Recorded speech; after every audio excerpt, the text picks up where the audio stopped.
Hello, hello. J'espère que vous allez super bien ce matin. Alors aujourd'hui, nous allons parler du pouvoir de ton nom. Savais-tu que ton nom a un pouvoir? Comme d'habitude, nous nous appuierons sur cet extrait de la Bible. 1 Samuel chapitre 25 et le verset 25. Que mon Seigneur ne prenne pas garde à ce méchant homme, cet homme qu'est Nabal, car il est comme son nom. Il y a en lui de la folie.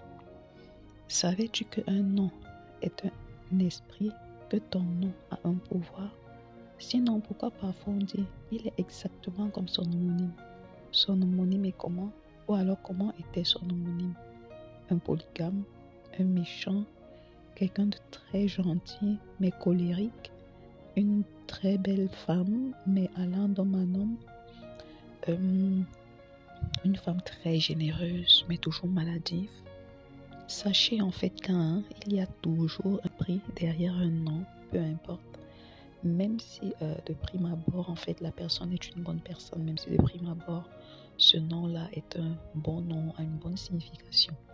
Donc, comme les parents, quand vous trompez, vous donnez souvent les homonymes n'importe comment et à tort et à travers. Est-ce que vous cherchez souvent à savoir en fait quelle est la signification du nom de la personne? Quel est l'esprit que ce nom porte en fait? Vous voyez? Quelqu'un va me poser la question, alors ça veut dire qu'on va plus donner d'homonyme à nos enfants. C'est à toi de répondre à cette question à la fin de ce podcast. Je commencerai même par ton propre nom. Même si il t'arrive de dire que tu ne donnes plus les homonymes à tes enfants et tout, ton propre nom, qu'est-ce qu'il signifie? En fait, on est souvent pressé de donner juste les noms. Parfois, ce sont les noms des stars qu'on voit pour le moment. Tu vois une star, tu lui donnes le nom, tu surnommes en fait ton enfant de ce nom-là. Et lorsque ton enfant prend les directives de ce nom-là demain, ça veut dire l'enfant devient peut-être quelqu'un qui entre dans les loges ou bien qui entre dans les loges sataniques ou même peut-être qui devient homosexuel demain, tu te plains. Alors que la star pour laquelle, la star, le nom de star que tu as donné à ton enfant, c'est exactement cet esprit-là que ton enfant épouse. En fait, ce qu'on ne comprend pas, c'est que le nom a un bagage spirituel. Lorsque tu surnommes ton enfant, ce nom-là accompagne le caractère de ton enfant. Est-ce que tu as cherché à savoir quelle est la signification de ce nom? Ce nom veut dire peut-être, par exemple, il y a quelqu'un peut s'appeler souris. Enfin, nous les bantous, parfois on donne juste des noms.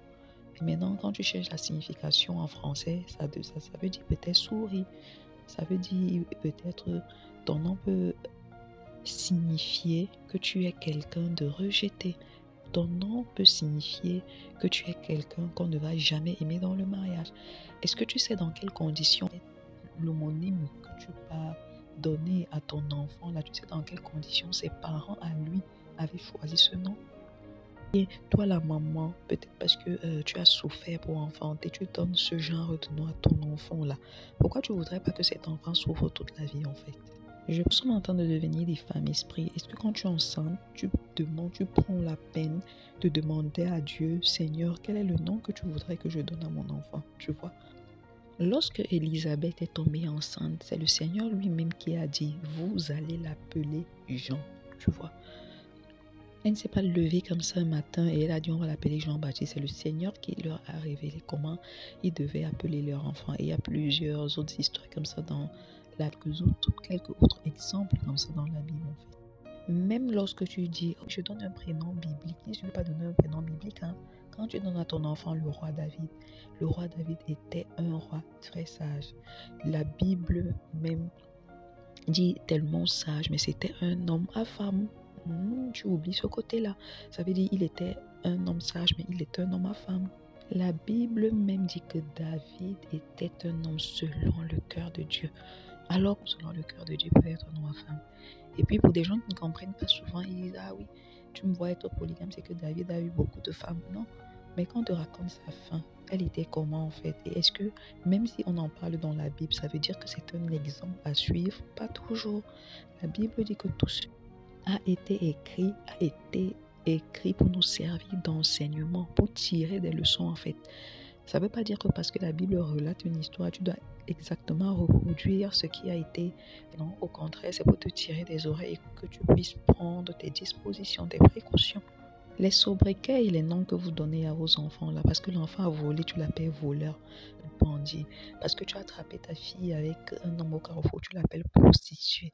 Les noms que vous donnez à vos enfants, sachez, n'oubliez jamais que la mort et la vie sont au pouvoir de ta langue. Donc c'est ce que tu fais sortir de ta bouche par rapport à ton enfant. Pourquoi tu es encore surprise après en fait que ces choses-là se réalisent dans la vie de ton enfant? Les noms par exemple qu'on dit, les noms par exemple qu'on donne, pauvreté, tu ne seras jamais rien vraiment. Et donc, et pourquoi tu es surprise après que les enfants des autres ont réussi et que le tien n'a pas réussi? Il y a même des parents qui donnent le nom d'un autre enfant mort à leur enfant. Ça veut dire que tu as eu un enfant qui n'a peut-être pas atteint un certain âge et qui est décédé. Tu as un deuxième enfant et tu décides de donner ce nom-là à ton enfant. Enfin, je ne sais pas comment ça se...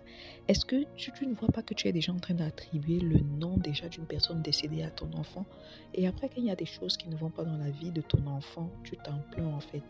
Il y a des gens qui surnomment, par exemple, tu as quelqu'un que tu aimais beaucoup qui est décédé et puis tu décides parce que tu as enfanté de surnommer ton enfant. Est-ce que tu t'es rassuré? Et peut-être même la personne est décédée très jeune. Ben, c'est la mort précoce même qui va accompagner ton enfant. Tu vois, ce ne sont pas des choses anodines. Hein. Prenez cela au sérieux. Mais avec Dieu, si tu écoutes ce podcast aujourd'hui, ça veut dire qu'il y a une solution. Ton nom a le pouvoir de te faire briller, de te détruire en fait. La solution est que tu brises le pouvoir, le caractère ou le pouvoir de malédiction qu'il y a sur ton nom. Vous allez constater que c'est pourquoi il y a certaines personnes qui changent leur nom complètement. Oui, quand ils grandissent, on leur donne la signification de leur nom. Ils décident de complètement changer leur nom. Et même d'ailleurs dans la Bible, ça se faisait.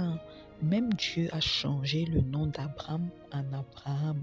Et il a changé le nom de Sarai en Sarah. Sarai voulait dire la femme, les plantes, je crois, si je ne me trompe pas. Vous vous souvenez, j'avais fait un podcast dessus où je me disais, Sarah, ne sois pas plaintive comme Sarah. Tu vois, oui, son nom Sarai voulait dire les plantes, mais après Dieu a changé son nom en Sarah. Donc maintenant que toi tu as déjà donné un nom à ton enfant, si tu n'as plus le pouvoir de le changer en fait, je te propose de briser le pouvoir de malédiction qui peut être sur le nom de ton enfant. Donc sache que tous les noms ont leur qualité et leurs défauts en fait, parce que tout le monde justement a des qualités et des défauts. Donc brise le caractère malsain, le caractère inapproprié, le caractère de pauvreté, le caractère de rejet, le caractère de prostituée qui peut peser sur ton propre nom ou même sur le nom de ton enfant. 2024, c'est ton année, ma chérie. Ne passe pas à côté de ce que le Seigneur a réservé, prévu pour toi, même pour ta propre vie. Parfois, ça peut être ton propre nom, parce que tu n'as pas brisé le caractère négatif qui peut peser sur ton nom. Le caractère qui fait en sorte que partout où tu passes, on te rejette. Ce qui fait que partout où tu passes, c'est comme si tu as toujours la malchance. Le caractère qui fait que quand tu es déjà sur le point d'atteindre un objectif, tout se change en fait en quelque chose de mal, en quelque chose de mauvais. Ou peut-être tu tombes malade, tu as un problème, tu vois. Sur ces, mesdames, je nous souhaite à chacune de nous une agréable journée.